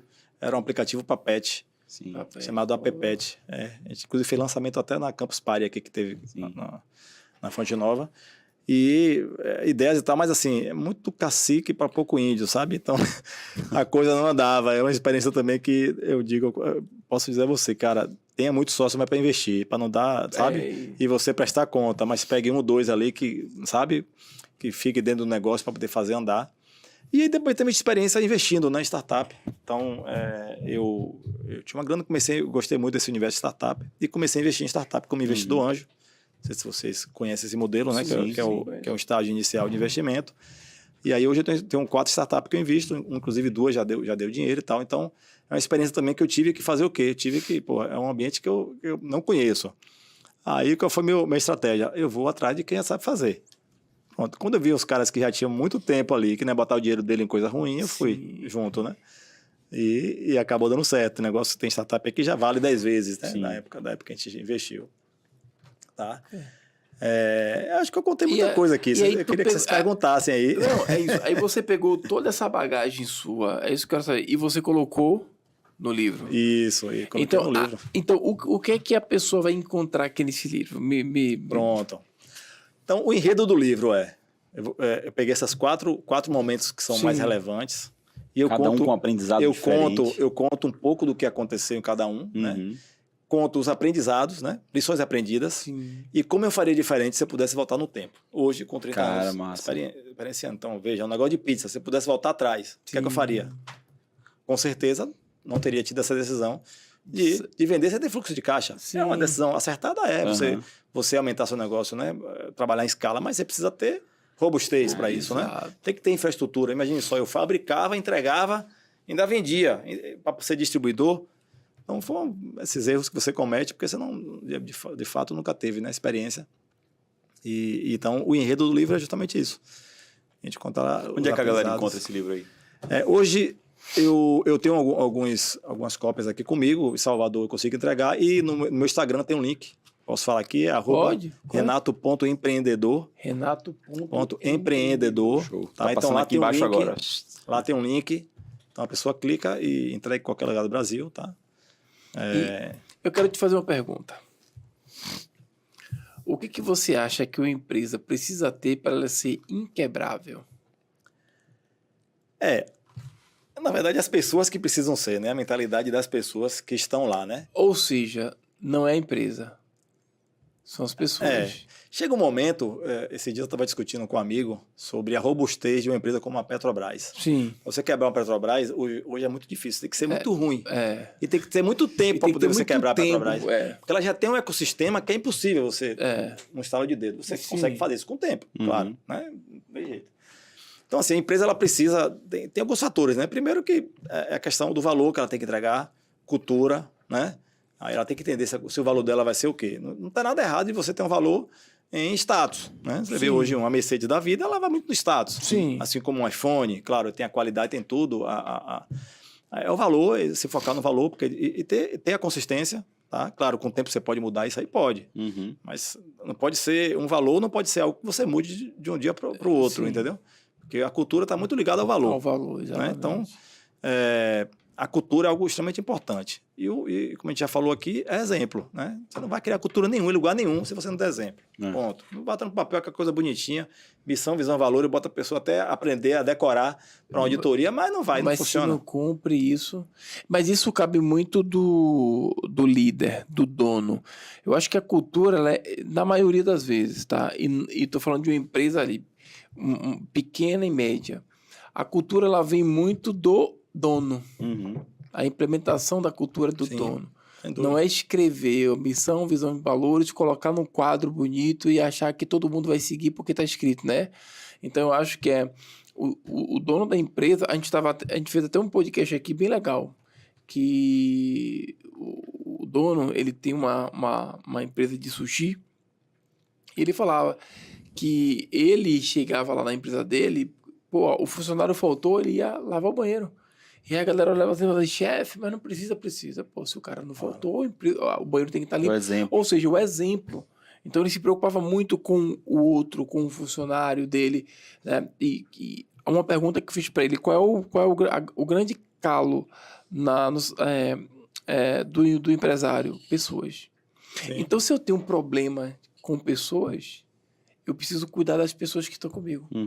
Né? Se eu tenho um problema para contratar, porque eu vou falar, não tem ninguém interessado. Pô, tem gente interessada. Talvez não tenha gente sendo valorizado o suficiente para poder permanecer na empresa. Então, ele estava trazendo como ele implementou uma cultura, que ele disse que o Sushi Man chegou para ele e falou assim, meu sonho era trabalhar com você. Caramba. E ainda bem que hoje eu estou vestindo aqui essa camisa. Então, pela cultura... Isso é formidável. Tem uma frase que diz assim, ó, suas ações falam tão alto, mas tão alto, que aquilo que você diz eu não consigo ouvir. Exatamente. E Sandro, assim, a gente, se você olhar o nosso, eu não sei de cabeça aqui agora, mas assim, o nosso propósito, é claro, é gerar uma experiência melhor para o cliente, utilizando os recursos de TI, e promover, a gente fez questão de botar isso, promover um ambiente aos nossos colaboradores de prazer, de felicidade e de progresso. Então, a Innovit sempre se preocupou muito no lado humano, não só no lado profissional, que é provocar as pessoas a aprenderem. Então, a gente já teve muita prática que serve para grandes empresas lá, no geral. Uma prática que a gente fazia, a gente sempre se reuniu, isso acontecia antes da pandemia, depois da pandemia a gente não conseguiu voltar, inclusive as pessoas não quiseram voltar para a empresa. Querem trabalhar em casa, querem ter... Eu já ia perguntar dinâmica. se a empresa era uma sede... Eu estou com o escritório lá, sabe? Não quiseram voltar, a gente acabou optando. Eu disse, não, depois de um tempo voltar. Hoje, se você olhar, a maioria das empresas já retornaram. Mas a galera não quis voltar, Mudou o tá rodando. Pandemia. E aí a gente tinha alguns encontros que era bacana. A gente se encontrava todo mês. Então, eu levava o pessoal ia levar no Hub Salvador, a gente fazia treinamento. E aí teve um projeto que a gente fez que é Conte a Sua História. Então, a pessoa, ela chegava lá na empresa e ele era o centro da atenção. Ele contava a história de vida dele. Pô, isso é legal. Isso gera uma empatia, meu. Pô, uma admiração. E você vê cada coisa. Porra, velho, esse cara de meu lado aqui, ó. E às vezes eu era escroto com ele sem saber o que ele passava. Pô, velho, que fantástico. Eu vi cada coisa. Eu vou te contar 2 casos aqui. Uma que o cara nasceu... Vou até anotar aqui. O cara nasceu num barraco, certo? O pai era alcoólatra. E muito pobre os dois. E eles, meu irmão, num barraco sem nenhuma condição. Nem saneamento básico tinha. Uma pegada. O outro sofreu bullying quando era mais novo, mas sofria muito bullying porque era negro, e lá a gente tem muita gente, né, negro, preta, como vocês querem falar, na empresa. E as pessoas contando essas questões que passavam, né? Aí tem um caso mesmo que o cara disse, rapaz, não, meus pais sempre me fortaleceram muito. Então eu estudei escola sabe, de nível social maior, e eu era... se vacilar, o único negro, mas eu resisti àquilo porque eu fui muito bem preparado para meus pais. O outro já teve um pai branco e a mãe negra, então já sabia lidar melhor com isso, sabe? O pai era alcoólatra, via bater na mãe, mas ela nunca teve rancor. Então, você ouvia cada história, velho, que depois você tinha vontade de abraçar a pessoa, o nego chorava, entendeu? Massa, e você ia no lado humano. E eu tive experiências assim, aquela coisa que você faz, né? Muitas vezes você faz algo querendo uma grandeza. Não precisa ser uma grandeza. Se você impactar uma pessoa, tá lindo, maravilhoso, né? Porque, pelo menos eu entendo que a gente está aqui para evoluir o nosso espírito, mas ajudar o próximo faz parte dessa evolução. E eu tive já casos assim de pessoas que me mandavam mensagem, não no dia. Aquela pessoa introspectiva me mandava mensagem no dia. Renato, você não tem noção quanto aquele vídeo que você sempre leva um tema, né? Sim. E a gente discutia muito esse tema. Me ajudou na minha vida pessoal. Tava passando isso com minha família, com minha mãe, isso me ajudou muito. Eu cheguei em casa, dei um abraço dela, falei que ama. Então, assim, esse dever cumprido, velho. Às vezes as pessoas não falam pra você, mas muita gente é impactada, velho. Por isso que eu admiro essas pessoas que se expõem na internet, sabe? Pra poder falar, sabe, de algo que é importante, é de arrepiar, porque você recebe coisas, velho. É sério, você recebe e às vezes você fica incomodado, porque a gente é muito incomodado com as pessoas que falam. E essas pessoas que falam são as que mais precisam, entendeu? Estão cheios de faltas, entendeu? Então, assim, esse lado humano, ainda bem que você falou isso, eu lembrar, é algo que a gente sempre fez muito na Innovit. Caramba, que top. E a gente costuma dizer o seguinte lá, todo mundo que conversa comigo, e é normal, o cara recebe assédio, a gente recebe assédio o tempo todo. Por quê? Porque o pessoal entende a cultura da Innovit. A Innovit é uma pequena empresa, mas a gente atende grandes clientes. Então, você vai chegar lá, nosso nível de satisfação é altíssimo. Esses 6 primeiros clientes da Innovit, que a gente conseguiu lá em 2008, são nossos clientes até hoje. Até hoje. Em 2000. 16 anos de empresa, 16 anos de contrato. Caraca. Então a gente perdeu ao longo desse tempo, clientes perdemos, Sim. pouquíssimos. Mas nós fidelizamos porque a gente se preocupa com o bem-estar. Não é oferecer um bom serviço, Sim. é o bem-estar. Eu gosto de dizer lá na empresa, velho, quando você vai atender um cara que está com o computador parado, no acesso ao sistema, você não está fazendo com que o computador dele ligue, não. Você está fazendo com que ele trabalhe, Exato. que ele precisa daquilo. E às vezes o cara tá puto ali que precisa ir para casa. Ou então o cara precisa atender um paciente, entendeu? Então esse valor humano, a gente trabalha muito. E eu sempre digo para algumas pessoas que vão chegar para mim lá para pedir salário normal, a gente tem as condições, não tem. Se, cara, ó, você está na empresa, eu lhe garanto que você vai ter aqui um dos melhores ambientes para se trabalhar e progredir. Agora, não é o melhor lugar que você vai ganhar dinheiro. Você vai ter empresa que você vai pagar melhor do que a Innovus. Mas o meu valor não é esse, meu valor é isso aqui. Sim. Boa. Então, eu tô na empresa pessoas que têm 7 anos, pô, 10 anos. Tem uma pessoa lá mesmo que na pandemia, e esse caso é um caso fantástico, a gente tem hoje líder que veio como estagiário, entendeu? Que é a Carol, que é a nossa líder de atendimento. Ricardo Guerreiro é um cara que fala da empresa, o olho brilha. Nossa. Sabe aquela coisa de você, porra, eu aí. Sabe? E ele começou trabalhando no cliente, eu deixei ele no cliente alocado, porque a gente também pode botar recurso no cliente. Aí, com pouco tempo, ele estava no hospital e disse, quero esse cara comigo aqui, vem pra cá, pai. Ele é esse cara que é filho de um pai branco e uma mãe negra. Ele tem uma consciência do racismo que é diferenciada, porque ele teve uma experiência diferente, né? É um cara massa de se conversar. É cantor e tal, gente boa. E aí, ele veio pra empresa, fez carreira. E aí chegou um momento que a gente começou a ter desgaste. Normal, às vezes você tem desgaste com sua mãe que você ama, né? Sim, com sua mulher, com sua filha. lógico. E aí chegou a hora que eu não estava sabendo lidar com ele, nem lidar comigo. Aí surgiu mas eu não queria desligar ele.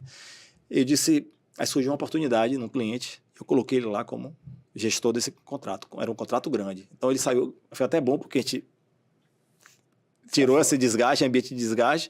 Ele foi para ganhar mais do que estava ganhando e merecia ganhar mais. Mas a empresa na época não tinha condição. E aí, ao longo desse tempo, ele fazendo um trabalho lá bacana, não sei o quê, eu peguei uma outra pessoa que entrou como estagiária, era técnica, e disse, vou te dar a oportunidade, porque ela vestia a camisa, todo mundo gostava, você vai ser agora líder de atendimento. Aí, pouco tempo depois, esse cliente pega, pô, tô passando por dificuldade e tal, vou precisar cancelar o contrato. Aí eu fiquei, olha a situação que eu fiquei. E aí? Subi a menina de cargo e tive que voltar a Ricardo. Disse, pô, não posso demitir esse cara, não vou fazer isso. Aí fiquei matutando, e foi na época da pandemia. Caramba. Aí ele ficou um tempo ainda, a gente tentando coisa, eu disse, achei não, né? É aquela coisa, eu sou um cara que tem muitas iluminações.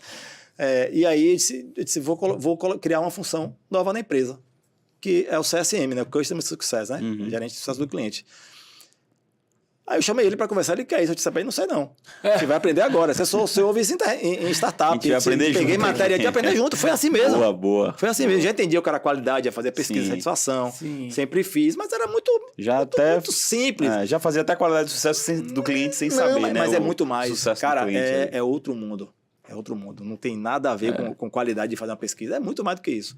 Aí eu disse, peraí, aí tem um cliente nosso que é a Agilize, que é uma startup, que a gente também conquistou na pandemia, então a empresa expandiu muito na pandemia, né? Cresceu muito, agora tudo em home office.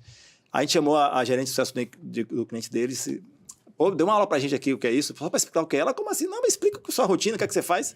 A gente marcou a reunião com ela e ela falou pra gente, a gente anotou, e aí estudo. Então o cara que abraçou o mundo. Nossa. E a gente implantou uma área de sucesso do cliente dentro da Innovus, no período da pandemia. Essa situação toda que eu te passei, vocês vão ficar. E hoje é uma das áreas mais importantes da empresa, porque ela está ligada à satisfação. No todo. Porque a satisfação não é só no atendimento. A permanência do cliente. A menina do financeiro, se gerar um boleto errado e às vezes recebe essa... Quem vai resolver isso aí? Entendeu? Quem vai treinar essa menina? Então, assim, ele tem que ligar para um telefone que você liga na hora, que demora para atender, o cliente vai reclamar. Então, a gente tem lá, a gente faz... Hoje, a nossa métrica é o NPS, né? Que é o Net Promoter Score, que é 75, 80. Caramba. Então, quando a gente termina de atender um chamado, aí o colaborador do cliente recebe um e-mail para ele avaliar. 5 estrelas. Se o cara der 4, ele liga. Que é sempre 5. Sim. Na hora. Sim. Na hora. Ele recebe lá. E aí, foi o que houve. E aí retreina, explica o que é que está sendo feito, entende? Então, veja que isso é fator importante. Lógico. Porque como é que eu vou entregar algo e não medir isso de uma maneira eficaz e consistente? Não é fazer uma pesquisa 2 vezes no ano que a gente fazia. Sim. É uma pessoa tá ali preocupada. E quando o cliente liga, até contrato, quando o cliente quer aumentar, liga para ele. Diz, pô, beleza, véio, vai lá, traz aí, faz um aumento de contrato, né? Um upsell, beleza. Então, isso é uma coisa que funciona. Isso está muito ligado também à nossa preocupação com as pessoas. Então, ele, entendendo o significado que a Innovit tem para a vida dele, o quanto ele valoriza o ambiente que ele trabalha, o quanto o olho dele brilha quando ele fala da empresa. Assim, a cultura, você vê quando dá certo, quando você vê alguém falando dela, da sua empresa, como se fosse o dono. Exato. E aí esse cara aí, ele vai vestir a camisa, meu irmão, no tempo de correr. Vai ter tempo ruim da vida dele, ele vai estar lá. Então, a gente sempre se ajudou muito. Então, eu acredito muito nessa relação de amigos dentro do ambiente de trabalho. Sim. Não estou falando de amigo de intimidade, mas amigo de ser amigo. Digo, peraí, você tá passando um dia ruim, né, velho? Vamos conversar aqui, como é que você tá a sua vida? Por quê? Porque você tá o tempo um todo terço ali, da sua vida na exato, empresa. Você passa mais tempo na empresa do que fora, porque você começa, são 8 horas de trabalho, 2 horas, às vezes você almoça junto. Então a gente cria muito essa cultura. E isso, de fato, espalha. As pessoas têm muita amizade lá, as pessoas que saem continuam nossos amigos, entendeu? Então acho que isso é uma coisa também importante que eu diria para a empresa, se ela quiser prosperar. É cuidar do lado humano mesmo, né? O lado profissional. Entregue bem o negócio. Não, é lado humano, desenvolver o lado humano da pessoa.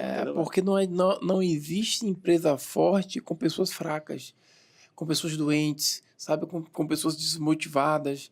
Então... De ajuda, né? Saber que tá ali para ajudar, não para concorrer. Exato, pô. Então, assim, tem muito líder, tem muito empresário que olha para a equipe e fala, mas eu tenho uma equipe fraca. Mas ela é o seu reflexo. Eu tenho uma equipe desmotivada, mas ela é o seu reflexo.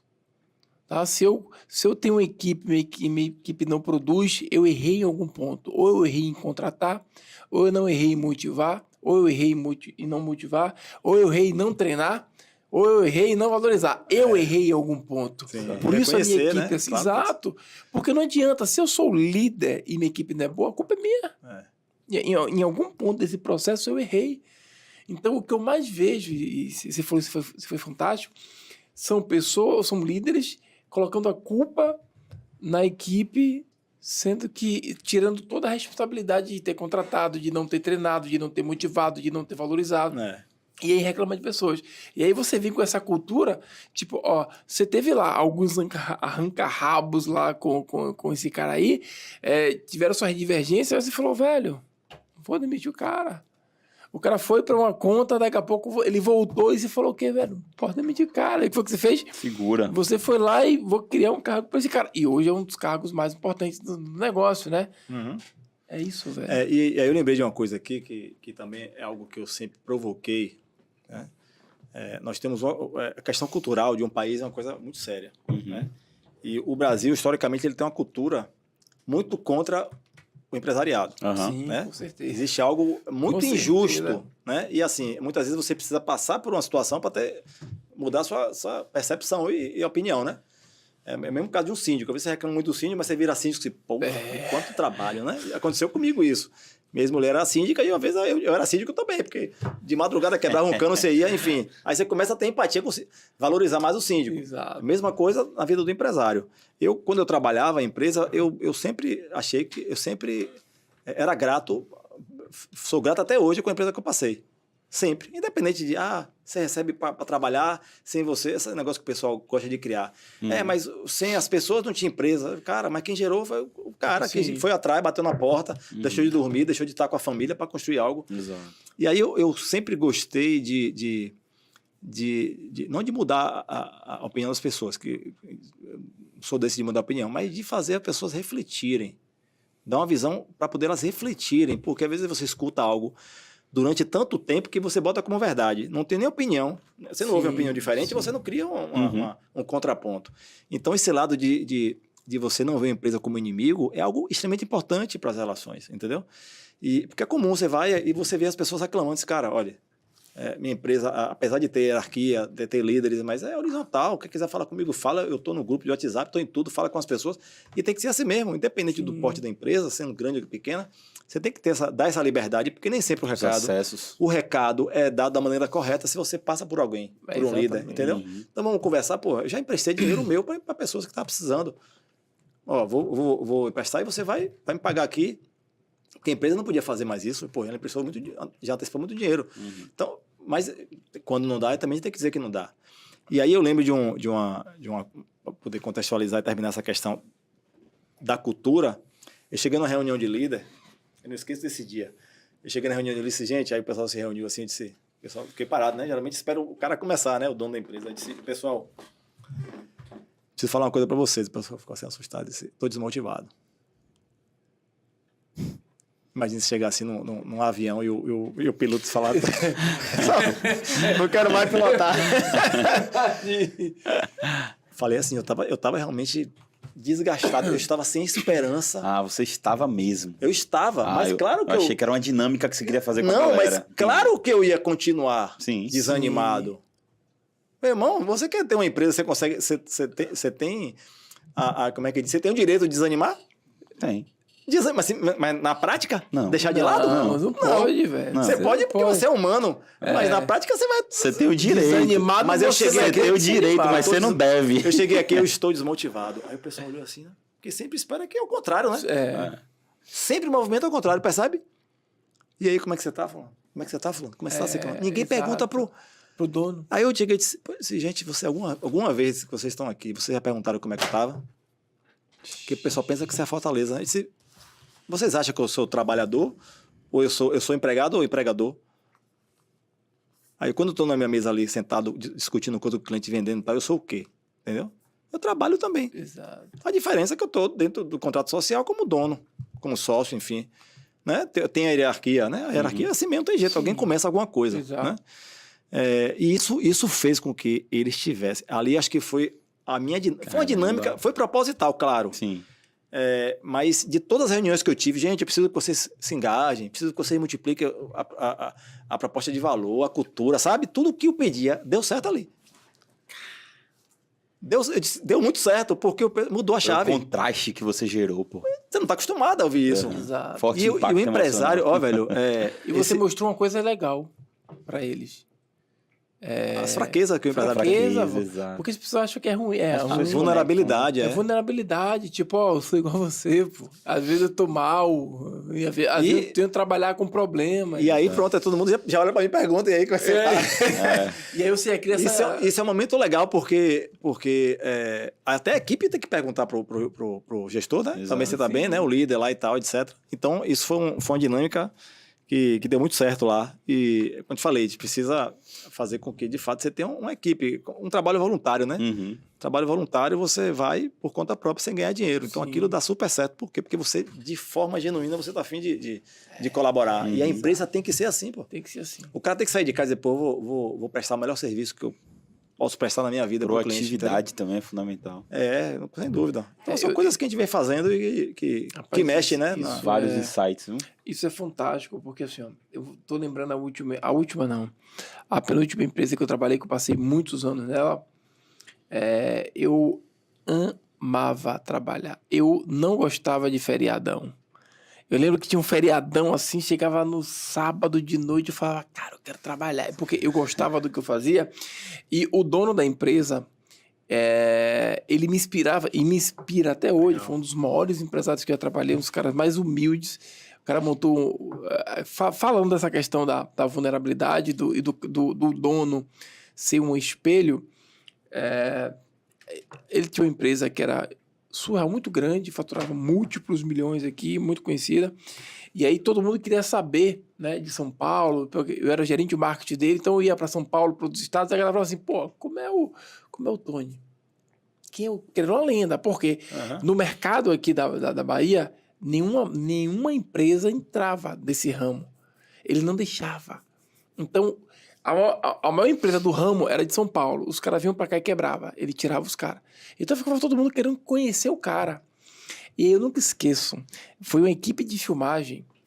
Fazer filmagem da Fábio, vou lá filmar a empresa e tal. E os caras vieram, na verdade, pra conhecer o dono. Uhum. E aí os caras chegaram na minha sala, né? Um monte de gente do marketing, sei o que, vamos lá te apresentar a fábrica. E os caras, cadê o Tony? Eu falei, o Tony tá por aqui. Daqui a pouco ele aparece, tá por aqui, tá por aqui. Aí eu fui perguntando, Tony tá no estoque, Tony tá ali, Tinha um estoque gigantesco assim. E aí, de longe eu vi a figura. Né? O cara arrumando estoque, pegando um saco, jogando sem camisa. Velho, olha a caricatura do cara. Ele tava com a camisa dele aqui, com a bermuda de surf e tênis. E ele era pequenininho, né? Pegando. Aí eu falei assim, ó. Tony é aquele que tá com a camisa na cabeça ali. A galera não acreditava. Não, pô. Pra mim, eu chegar, o cara ia estar numa sala linda. Maior tal, do que a empresa toda. De terno, tal. de gravata. Não, irmão, ele tá ali. Os caras não acreditaram. O Tony, cara. E ele é uma pessoa muito magnética. Aí chamava ele. Não, pessoal, o que é? Rapaz, eu tô como é que eu tô? Peraí. Aí botou a camisa toda amarrada. Rapaz, não deixa o pessoal me ver assim, não, cara. Humildade da zona. É Tony. Aí, rapaz, como é que vocês estão? Não, rapaz, pode ir com ele aí, vai, tu que vocês precisarem aí. Aí os caras ficaram assim, cara, velho, que cara fantástico. É isso. A gente dava o nosso sangue por ele. Uhum. Porque a gente olhava, era um cara Verdadeiro humilde. líder, né? É um verdadeiro líder. Pelo exemplo. Ele era humilde demais. Ele não era aquela... Ele nunca ele se colocou numa posição acima. Ele De arrogância, né? Nunca. Ele sempre se colocou na posição qual. Igual. Eu também faço isso. Se você tá lá sozinho no estoque e pega no caixa, ele ia lá e pegava a caixa. Eu tô falando de um cara que tinha 60 anos. Tô falando de um cara novinho. Então, quando... Que já é milionário, né? Que já é multimilionário. Ele não precisava disso. Sim. Mas o amor dele, primeiro, pelas pessoas e pelo negócio dele, não permitia... Sobressai. Exato. Não deixou a arrogância chegar. Exato. Então é isso que eu falo para as pessoas, velho. Quando a gente tá tratando de cultura, e aí eu entendi por que eu era apaixonado. Porque eu tratava a empresa como minha. Você se sentia em casa quando você estava trabalhando. Totalmente. Olha, eu me sentia tanto em casa que a gente cresceu tanto que eu tive que virar à noite na fábrica trabalhando. E era o maior prazer, dar 4 horas, a gente pegava o rolo de tecido, jogava no chão, dormia 7 horas, acordava ali, escovava os dentes e voltava a trabalhar de novo. Ninguém pedia, não. A gente sabia que a gente tinha demanda para entregar, a gente sabia que a gente estava crescendo. Isso é cultura. Pois é. Cultura que você faz, né? Que você lê, assim, é formidável. E veja que ele foi no lado sempre humano, né? Sempre, mano. Sempre humano. Claro, o resultado da empresa, nenhuma empresa é construída para não dar lucro. Sim. Você não pode esquecer disso. Claro, senão você não consegue nem empregar, né? Nem consegue dar condições boas. Mas tem que ter realmente tem que ser jogo aberto, tem que ser transparente, quando tem condição tem, quando não tem, não tem. E já teve muitos casos, chegar a pessoa, velho, como é que você vai chegar a deixar... E assim, tem as histórias que as pessoas não gostam de contar, né? Que eu gosto, eu conto. Não quero nem saber o que vai vir de lá. Não tenho medo de ação trabalhista, sabe? Porque eu me considero uma pessoa justa. Sim. Tá? Eu sou muito da lei divina, entendeu? Do Cristo, das questões morais. Então eu não posso temer isso, apesar de saber que né, a vida não é tão romântica assim como a gente imagina. As pessoas não são, né, tão cheias de amor, né, com você. Mas assim, eu gosto muito, inclusive, situações como... É muito comum se você demitir uma pessoa, o cara é escroto, demitiu. Mas se a pessoa está no emprego e você depende dele para poder trabalhar no dia seguinte, ele liga para você, consegui um emprego aqui, não vou amanhã não. Pouca gente compartilha isso, né? Sim. Exato. Mas a empresa passa por isso. Eu tive algumas situações assim, do cara estar no cliente, tendo que ir para lá trabalhar, aí um dia antes, Renato, recebi uma proposta de emprego. Aí você já é macaco velho, já sabe, não, beleza, quando é que você vai sair? Pô, o cara quer que comece amanhã. Assim. E pessoas que a gente já deu chance. Caramba. Aí o que é que eu faço? Eu chamo algumas pessoas importantes e conto. Sim. Para dizer, olha, a gente tem que entender o tipo de pessoa que a gente quer na empresa. Por quê? Porque agora a gente vai ter que se virar nos 30, se não tiver ninguém de outra equipe que vai ser prejudicada para colocar lá, eu vou ter que ir. Aquela velha história, eu tô desanimado, mas se a porra pega aqui, você tem que ir lá e fazer o trabalho. Então, é importante a gente contar essas dores da empresa para que as pessoas que trabalhem nela, sabe? Que vêm com aquela cultura de que o empresário é escroto, tá ali para dar chicotada, ela perceba que não é assim. O funcionário pode ser escroto, o empresário pode ser escroto, mas o funcionário não. Nunca é. Você tem que buscar sua melhoria mesmo. Nunca é. Velho, eu já tive cada situação assim, e eu tenho certeza que se você chamar aqui vários empresários, vão contar também várias histórias. Sim. De pessoas que já tive prejuízo. Eu tive um prejuízo no cliente, porque uma pessoa, ela não seguiu a rotina dela e dizia que estava seguindo com 14 dias. Caramba. Eu tive uma situação, eu vou contar isso aqui que é interessante. E assim, eu tenho uma relação super boa, por isso que eu falo, a gente é homem, a gente bota o peito para tomar tiro, enfim. E aí o cliente, a gente entrou nesse contrato, e com 14 dias teve uma situação lá e parou o sistema dele todo. Todo. Tudo que a lei de Murphy, a gente também deu muita corda para a lei de Murphy. Enfim, sei que esse cliente ficou parado durante 2 semanas. Então, assim, eu tive uma síndrome de ansiedade. Parei um avião. Eu entrei em pânico. Eu já tenho uma reunião em São Paulo. Eu disse, para. Já estava perto de decolar. Para. Desci achando que ia morrer. Eu tive vários casos assim até eu me tratar e perceber que foi realmente estresse. Sim. Eu não conseguia dormir, então eu ficava triste do nada, assim, pra você ver a situação que gerou. Caramba. E o cara, o colaborador, de quando não tá nem aí. Saiu da empresa, com a mão na frente e atrás, aí pediu demissão, o máximo que ele fez foi pedir demissão. A empresa não podia botar um cara desse na justiça, porque ia ter que envolver o cliente. Como é que eu envolvi o cliente que já foi prejudicado? Entreguei o contrato, tive um prejuízo enorme. Paguei uma parte, em um ano, 90 a 100 mil para microempresa é dinheiro com uma zorra. Claro. E aí eu tive um desgaste emocional, só que aí se mostrou tão homem para essa empresa, que depois de algum tempo eles se contrataram a gente. A relação continuou. Sim. Tivemos outras relações de grupo de empresários. Por quê? Porque você tem que, de fato, você tem que assumir suas responsabilidades. E eu disse, cara, culpa total minha. Achei uma empresa antiga por causa de uma negligência de uma pessoa. E por mais que você siga processo, tudo tem agora que a pessoa precisa de apertar um botão. Sim. Não apertou o botão, gerou um prejuízo. Entendeu? Então, assim, são histórias que a gente gosta de contar, porque até para as pessoas não acharem que é só flores, né? Não É a é. realidade. Não, mas é importante compartilhar Exato, isso. A gente não pode ficar calado, exatamente, entendeu, com cara? certeza. É igual uma pessoa que ela é agredida verbalmente ou fisicamente, fica calada, é a mesma coisa. exato. Porque senão isso vai gerar o quê? Como uma normalidade. As pessoas vão achar que isso é normal. Posso fazer com a empresa, porque a empresa se vira. Vai ter alguém, ela não entende que às vezes não tem ninguém para colocar no lugar, exato. não tem dinheiro para poder assumir os prejuízos, sabe? Então, assim, eu gosto muito de abrir o jogo, de contar, tem que contar mesmo. Então, assim, é uma história que todo mundo sabe. E conto isso em vários lugares que eu vou. Não tenho nenhum problema de falar sobre isso, não tenho nenhum orgulho, sabe? Até porque não precisamos romantizar, né, o negócio. exato. A gente tem que falar a verdade mesmo. Não tem negócio de dizer que é... Porque as pessoas geralmente, principalmente aqui, a gente tem uma cultura de achar que o dono do negócio é sempre o filho da mãe. Ah, faz tudo. Mas o cara tá ganhando dinheiro. Mas o cara tá rico. Mas o cara... Só que ninguém sabe o que o cara passa. Ninguém sabe que o cara tem crise de ansiedade. Ninguém sabe que ele trabalha praticamente mais do que todo mundo na empresa. Ninguém sabe que ele tem uma responsabilidade muito grande em pagar salário, em pagar isso, em garantir o emprego das pessoas. É muita responsabilidade, velho. E é muita responsabilidade, né? Eu gosto muito de fazer... Eu sou um cara... Gosto muito de ajudar o próximo, né? Vou fazer até um pedido a vocês aqui, pode, né? Claro, pronto. Que ajudem a Liga do Bem. Liga do Bem, se procurar na internet, é uma instituição que ajuda as pessoas. A gente faz caravanas em interiores aí. Já vou Eu vou passar para vocês divulgarem aí no canal. Nesse momento, a gente vai quinta-feira para Heliópolis. Onde é que a galera acha? Tem arroba, tem Instagram? Arroba Liga do Bem. Acho que é Liga do Bem Oficial. Deixa eu... E aí a gente faz caravanas no lugar. Leva lá assistência médica, odontológica, constrói biquedoteca, constrói banheiro. Eu já participei, fiz um vídeo. Já? Liga do massa, Bem. massa. É lindo o lugar. É Liga Lindo. do Bem Oficial, o Instagram deles lá, pra quem quiser seguir. Eu já vou seguir e vou já. Massa, Deixa eu só lembrar aqui que já eu ia vou falar, ajudar. que eu comecei a falar do altruísmo. A gente tá falando de quê aqui? Acabei me perdendo do... Hã? Que a gente tava falando aqui de que assunto que eu cheguei na Liga do Bem. A gente tava falando sobre o lance da pessoa achar que o empresário, ele... Ah, sim. Aí eu voltei nessa parte de ajudar o próximo, mas eu acho que eu ia falar aqui sobre outra coisa, eu acabei me perdendo. Mas foi bom que eu também falei de um assunto importante, que a gente tem que ajudar, né? A gente tem que ajudar o altruísta, com certeza. Que nessa situação que aconteceu aí, minha filha, eu não esqueço, eu passei 2 dias lá no cliente. Sábado, domingo, virando noite. Minha filha doente em casa. Doente. Aí a mãe segura a onda, porque sabia que eu tinha uma outra responsabilidade. Então, assim... E eu já cheguei em situação de minha filha dizer: quanto é que meu pai vai tirar férias?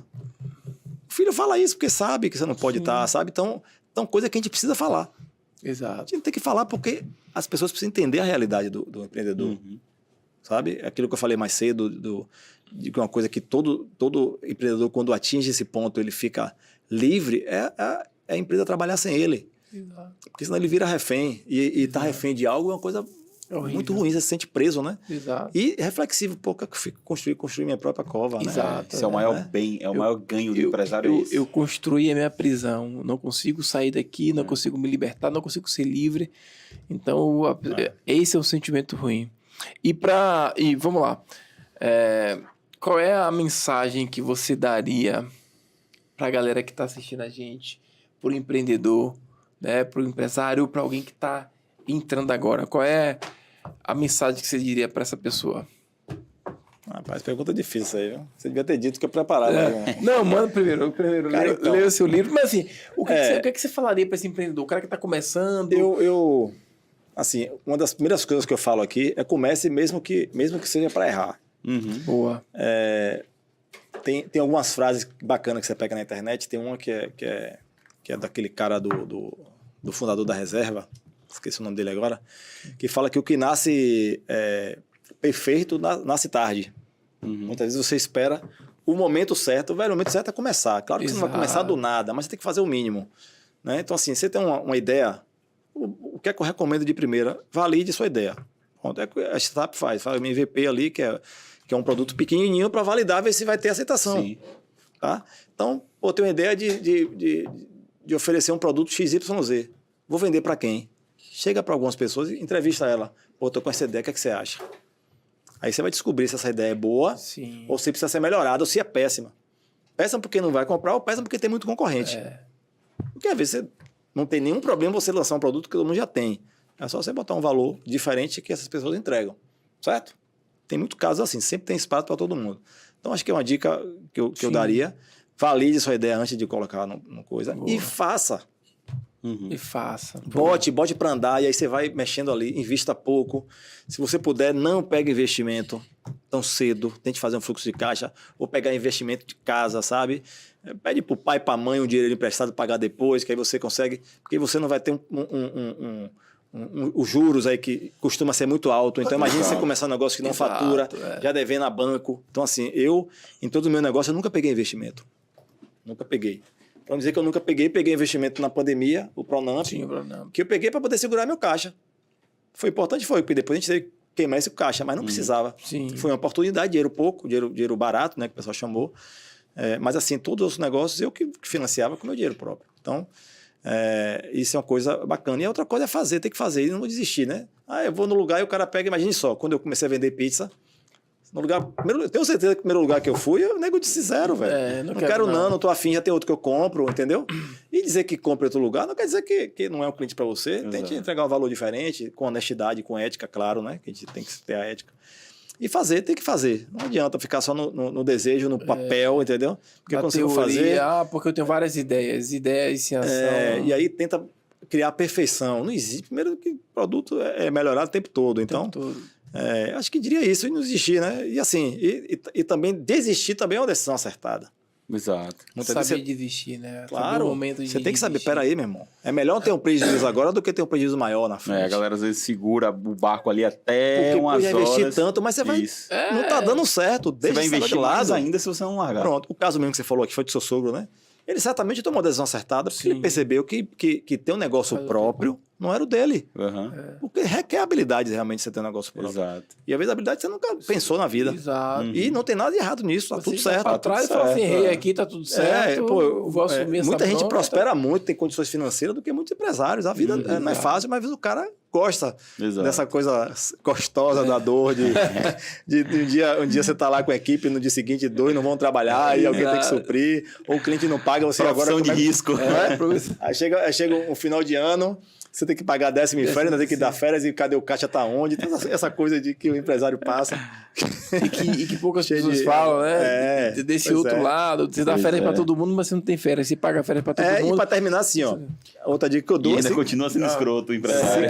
Se quiser ajuda, pode me procurar. Tá? De novo aí, o seu arroba? Renato.empreendedor. Renato.empreendedor. Tem um projeto que eu já fiz algumas palestras sobre empreendedorismo para qualquer pessoa de graça. Vou ter o maior prazer de ajudar, de colaborar, de compartilhar minha experiência, entendeu? Principalmente com quem está começando, que ainda tem muita coisa para percorrer. Renato. Então é isso. Renato, cara, foi um prazer. Eu ia falar aqui, ó, e se você quer ver Renato no ecossistema Master Business, fala aqui embaixo nos comentários, ó. A gente vai conversar com o homem. Renato, obrigado por você ter compartilhado um pouco aqui da sua trajetória, até do tudo que você aprendeu, você materializou no livro e você contou um pouco aqui. Acho que foi interessante. Inspirador, né? A gente entendeu que o cara começou com pizza. Mas olha, tem muita coisa que eu não contei que tá aqui. Então, não é legal. Exato. Não, as pessoas aí que comprem, que é um livro de bolso. Não, com certeza. Fácil de ler, né? Enfim, não é uma coisa que você vai demorar anos. Tipo assim, se você pegar... é um livro muito bom, mas dá uns... Dá uns 5 ou 6. Aqui são acho que 80 páginas. Você lê... Uma semana você lê. E você consegue entender, porque eu acho massa eu entender a cabeça do cara que teve 4 negócios, que quebrou, que reconstruiu, que quebrou de novo, que reconstruiu e que está com o negócio desde 2008, né? Sua empresa efetivamente está desde 16 anos com a empresa. Então, entender um pouco dessa mentalidade desse empreendedor, para mim, por isso que eu falei que, com certeza, eu já vou começar a ler de imediato, porque eu quero entender um pouco da cabeça do cara que começou com 16 anos vendendo pizza, escalou o negócio vendendo pizza, comprou carro vendendo pizza, quebrou vendendo pizza, depois saiu montando outros negócios e que tá aí firme e forte como empreendedor até hoje. E então, Sandrão, ele tava falando que ele recebeu você conheceu uma pessoa, um ghostwriter ali para poder escrever. Não, ele mesmo fez questão de escrever. Então, ele que fez todas as correções. Vou até falar aqui rapidinho, para você lembrar. Lucas Frois, tá? Lucas, inclusive, trabalhou comigo no marketing da Inove. Sim. Aí depois chegou um momento que já não fazia sentido ele estar lá. Ele saiu, foi para outros lugares. E aí, um belo dia, a gente manteve relação. Ele, Renato, tô trabalhando como ghostwriter, o que é isso? Ele me explicou, disse, pô, velho, tem uma ideia de um livro, você vai ser o cara. E aí ele veio, aí ele passou um tempo em Portugal, a gente está construindo o livro. Do projeto até sair o livro foram 3 anos. Porque a gente pensa que é assim, mas tem o dia a dia da gente que a gente tem que tocar. Claro. E aí eu escrevia, eu falava, né, transcrevia ali numa própria ferramenta, e ele pegava as coisas, fazia as correções todas, adequações, que não é minha praia essa. E aí saiu essa obra aí. Aí o que eu queria dizer é que se o episódio foi massa, o livro também tá legal, porque saiu daí de dentro, né? Você escreveu, então esse episódio a linguagem... é o resumo daqui, né? Então a linguagem tá bem bacana nesse livro tá aí. muito leve, tá muito... E pragmática, não dá muitas voltas e tal. Sim, acho que show. Quem tem lido aí, pessoas experientes, assim, pô, eu tive muitas testemunhas boas. E aí a gente poderia aproveitar a câmera ligada, né? E pegar uma dedicatória, né? Vamos filmar esse momento. Aqui, ó, por favor, caneta. dá um autógrafo aí pra... Vou botar em nome do ecossistema. Exato. Né? Exatamente. Pô, legal.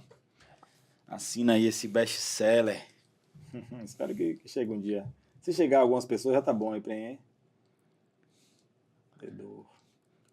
A gente que eu falo, vocês estão me incluindo porque eu também estou escrevendo um livro. Em breve, Boa. vocês terão aí um livro meu, né? Dominando o Algoritmo Humano. Aí um convidado com livro, o host com livro. Aí vai ser vai uma me inspirar maravilha. a escrever o livro aí também. tem que escrever livro. Eu até pedi a indicação lá do como é o nome do rapaz? Lucas Frois, né? Depois eu vou entrar em contato com ele também para poder... Porque eu tô no processo, tô na metade do meu livro. De refinar, processo de refinar, né? Porque não é fácil, né? A gente que tem tantas outras coisas, às vezes eu paro ali de noite e aí escrevo 2, 3 páginas, daí no final de semana eu paro, escrevo 2, 3 páginas, porque eu quero manter o negócio andando. Sim. E aí, se a gente tivesse mais tempo para se dedicar ao livro, a gente... Mas enfim, em breve aí vocês vão ter... Deu queda de luz? Foi? Já é 12? São 14. Deu um sinal. Calma que em breve vai estar aí o algoritmo... Desvendando o algoritmo humano. O peso do livro. Olha aí. Valeu, gente. Obrigado aí. Obrigado. A gente que Eu agradece. queria tirar foto com vocês aqui. Não, claro. Com certeza Pessoal, absoluta. para vocês que estão aí, faz o seguinte. Eu sempre faço isso. Sempre falo isso porque eu acho que é uma maneira de você ajudar os outros. Por exemplo, aqui, a gente está aqui com o Renato disponibilizou o tempo dele, a gente está com o nosso tempo aqui contribuindo com você. Né? E que tal você contribuir com outras pessoas? Como é que você pode fazer isso? Você vai olhar ali para a sua rede de amigos, de contato, e vai dizer assim, quem é empreendedor? Quem está querendo empreender? Então você vai vir aqui embaixo e você vai compartilhar esse episódio. E você vai compartilhar com essa pessoa que é empreendedora e que quer empreender. E você vai dizer o seguinte, olha, estou te dando um presente, tá? Porque eu assisti, gostei, eu acho que pode te ajudar, pode te inspirar. Não custa nada e com certeza, muitas coisas que a gente falou aqui pode ajudar o seu amigo que é empreendedor. Exato. Então, clique, compartilhar. Aí você manda assim, ó, para você não dizer que eu nunca te dei nenhum presente, aí você manda o link. Pronto. E é isso. Então, muito obrigado e até o nosso próximo episódio. Valeu, Renato. Obrigado, velho. Obrigado, gente. Valeu!